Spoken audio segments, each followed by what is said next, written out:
Assalamualaikum warahmatullahi wabarakatuh. Perkenalkan kami dari kelompok satu izin mempresentasikan hasil observasi proyek penganggaran dari kelompok kami. Sebelumnya perkenalkan nama saya Zainul Hasan Al-Maturidi. Dwi Kusuma Anggraini. Dan saya Diva Ratnaning Tias. Untuk kelompok kami membahas tentang penyusunan anggaran komprehensif UMKM INA-CIPS di Batu. Baik, yang pertama saya akan menjelaskan tentang profil UMKM InaChips. InaChips ini didirikan pada tahun 2025 yang memproduksi berbagai macam keripik sayur. InaChips ini berlokasi di Jalan Pipir nomor 2, Dusun Wonorejo, Desa Tulungrejo, Kecamatan Bumiaji, Kota Batu, Jawa Timur. Didirikan oleh Bapak Joni yang merupakan seorang mantan petani jamur yang memiliki semangat tinggi untuk mengatasi tantangan dalam dunia pertanian, khususnya dalam hal pemasaran hasil panen. Latar belakang didirikannya UMKM ini adalah karena sulitnya menjual jamur segar, sehingga muncullah ide inovatif mengolahnya menjadi keripik jamur yang lebih bernilai ekonomis.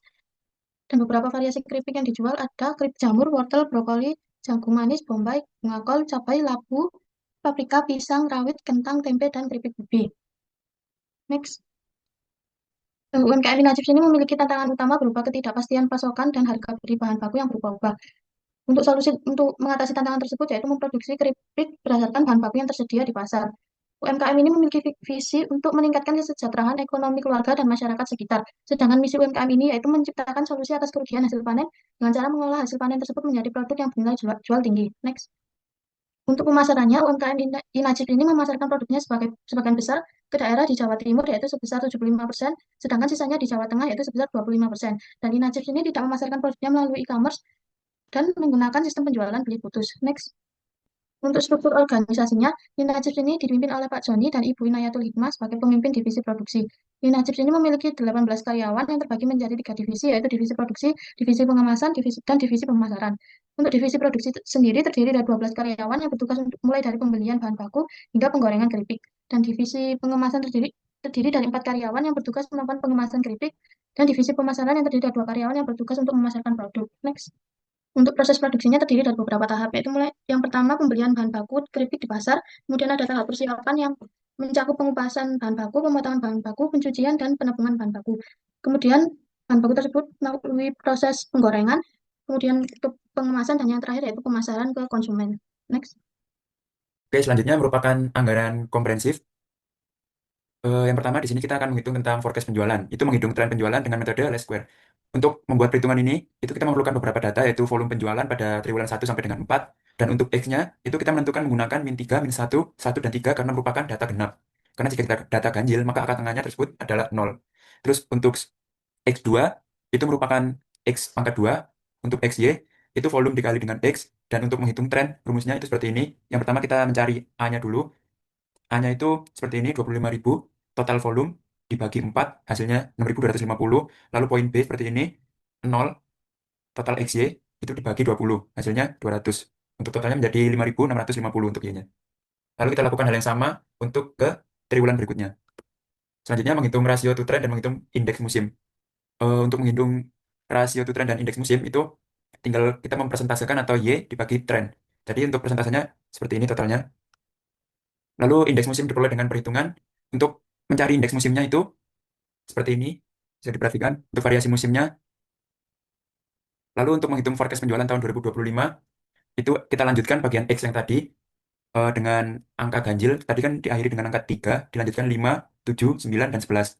Untuk volumenya kita melanjutkan yang tadi, indeks musimnya juga masih sama, melanjutkan yang tadi, dan volume penjualan per unitnya juga melanjutkan yang tadi. Oke, di sini untuk menghitung distribusi penjualan per triwulan per daerah. Itu bisa dilihat untuk volume penjualan per unitnya yang tadi kita dapatkan. Dan untuk jumlah penjualan per unit ini kita presentasikan. Misal di Jawa Timur 75% dipresentasi dari volume penjualan per unit. Ditemukan hasil seperti ini. Lalu untuk jumlah penjualan per unitnya ini kita presentasikan lagi per produk. Misal keripik brokoli dan keripik jagung manis. Ditemukan hasil seperti ini. Dengan persentase keripik brokoli 45%, keripik jagung manis 30%. Dan dilakukan hal yang sama di Jawa Tengah. Dan ini untuk total penjualan dari masing-masing daerah. Selanjutnya untuk anggaran penjualan tahun 2025, untuk keripik brokoli itu tadi seperti yang perhitungan kita perlihatkan tadi, sebesar 60% dan keripik jagung manis 40%. Ini dari data yang kita peroleh untuk harga jual per unitnya untuk Jawa Timur itu 30.000 dan Jawa Tengah sama 30.000, sehingga ditemukan angka 380 juta, 581, 429 untuk Jawa Timur, dan ini untuk Jawa Tengah. Kemudian untuk jagung manis bisa dilihat dengan cara yang sama, dan ini untuk Jawa Tengah, jagung manis dengan cara yang sama. Lalu selanjutnya adalah rencana produksi. Untuk rencana produksi, itu kita mendapatkan data awal yaitu persediaan awal. Sehingga persediaan awal kita masukkan di bagian sini. Ulangi. Persediaan awal kita masukkan di bagian ini. Lalu untuk triwulan per triwulan tadi, itu sudah ada hasilnya. Kita masukkan. Lalu totalnya itu kita tambahkan semuanya dan masuk di total. Kemudian persediaan awal, ulangi persediaan akhir di triwulan pertama, itu kita masukkan di persediaan awal triwulan kedua, dan begitu seterusnya. Dan untuk hasil 5.876 itu dari total ini dibagi 4 triwulan tersebut. Untuk keripik jagung manis dengan cara yang sama, memasukkan tiap persediaan awal dan persediaan akhir di triwulan berikutnya. Lalu untuk rencana kebutuhan bahan mentah, dari data yang diperoleh untuk SUR atau surnya 0,3 untuk brokoli, tepung 0,04, minyak 0,05, dan penyedap 0,01. Ini tinggal kita kalikan dan diperoleh jumlah kebutuhan seperti ini. Lalu untuk yang tepung, minyak, dan penyedap menggunakan cara yang sama. Selanjutnya anggaran kebutuhan bahan mentah keripik jagung manis. Ini sama seperti tadi untuk cara perhitungannya. Selanjutnya rencana biaya bahan mentah. Ini bisa dilihat kalau tadi di per unit ini kita masukkan harga masing-masing barang atau kebutuhan yang dibutuhkan untuk membuat produk tersebut. Di triwulan pertama jumlah kebutuhannya seperti yang tertera di layar. Lalu untuk harganya, sehingga kita tinggal kalikan dan biayanya diperoleh tersebut. Untuk tepung sama, cara yang sama, tinggal mengalihkan. Untuk minyak juga sama, tinggal mengalihkan. Dan penyedap, tinggal mengalihkan. Eh, Selanjutnya akan dilanjutkan oleh rekan saya.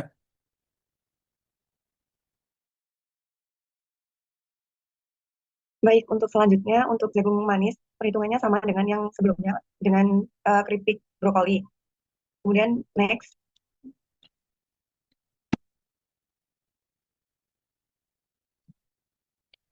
kemudian untuk rencana tenaga kerja langsung, untuk JKL per unitnya, untuk produksi sendiri pada keripik brokoli itu ada 6, keripik jagung 3, kemudian untuk pemasaran 6, dan 3, pemasarannya 2 dan 1. Kemudian untuk upah per JKL-nya masing-masing adalah 7.500. Kemudian next,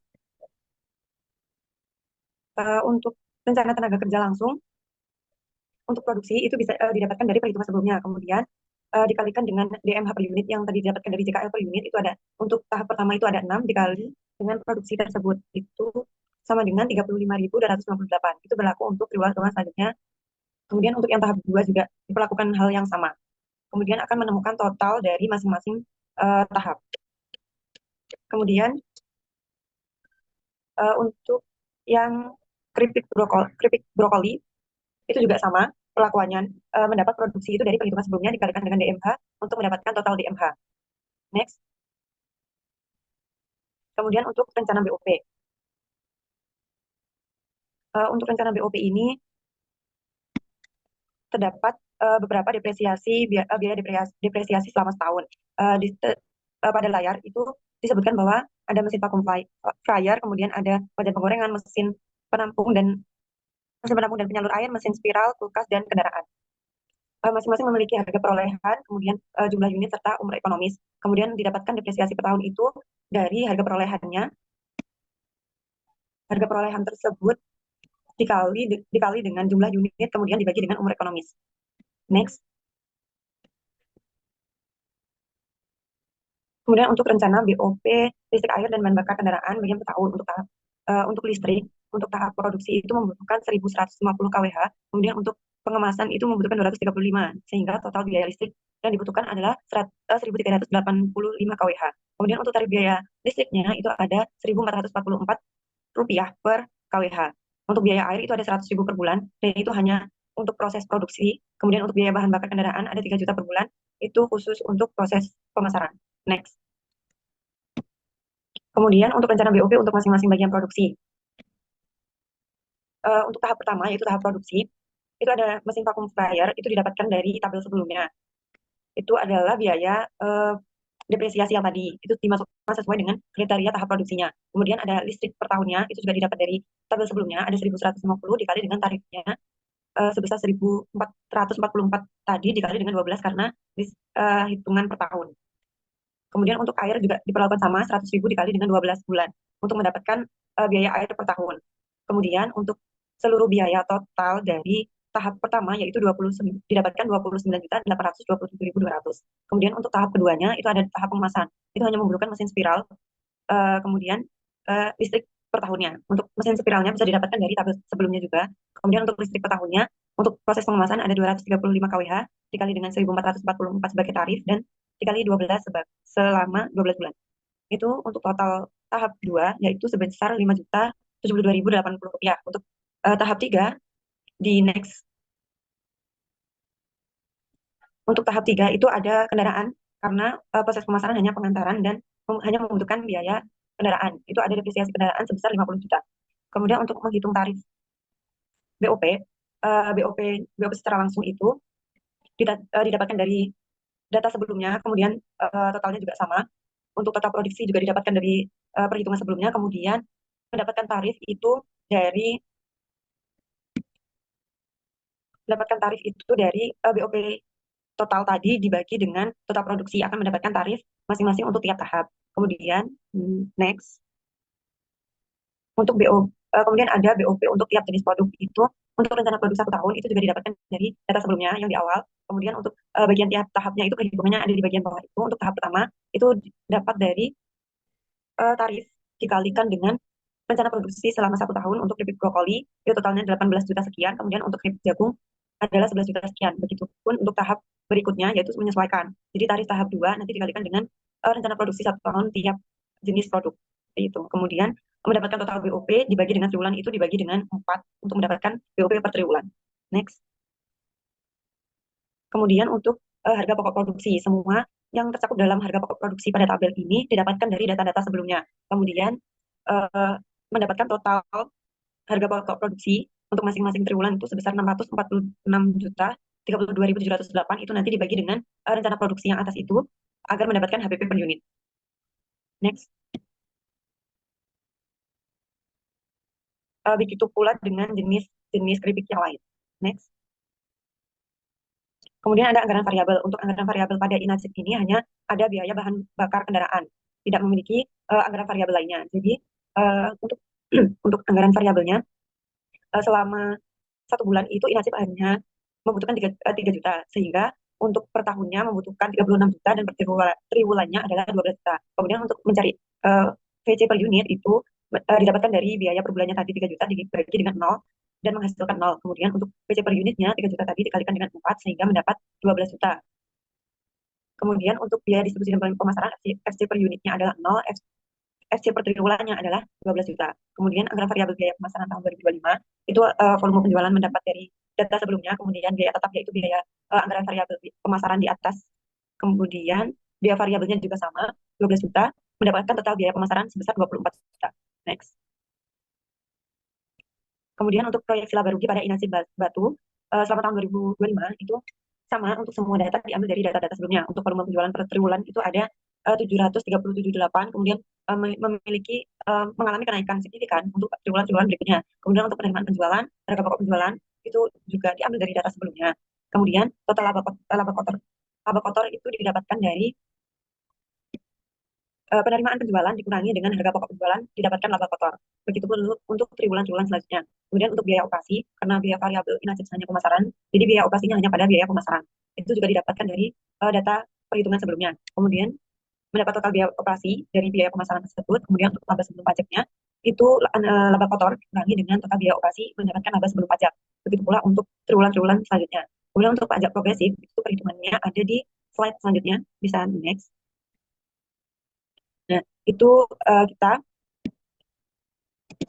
perlu untuk menghitung dulu untuk tarif pajaknya. Jadi tarif pajak itu ada 10%, 15%, dan 30%. Kan didapatkan dari sebelumnya itu pendapatan dari INACIP itu sekitar 300 juta sekian. Kemudian EBT-nya diambil 50 juta awal, kemudian dikali dengan tarif yaitu 10%, dapat 5 juta. Untuk 15% juga mengambil 50 juta, mendapatkan 7,5 juta. Kemudian yang 30% itu adalah sisa dari 300 juta sekian tadi. Itu mendapatkan 281 juta sekian, dikalikan dengan 30%, itu mendapat 84 juta sekian. Itu kemudian ditambahkan dengan tarif-tarif sebelumnya yaitu 5 juta dan 7,5 juta, itu mendapat total pajak setahun. Kemudian pajak setahunnya itu dibagi dengan per triwulan, mendapatkan 24 juta sekian. Itu untuk pajak progresif setiap triwulannya adalah sebesar 24 juta 253.276 rupiah.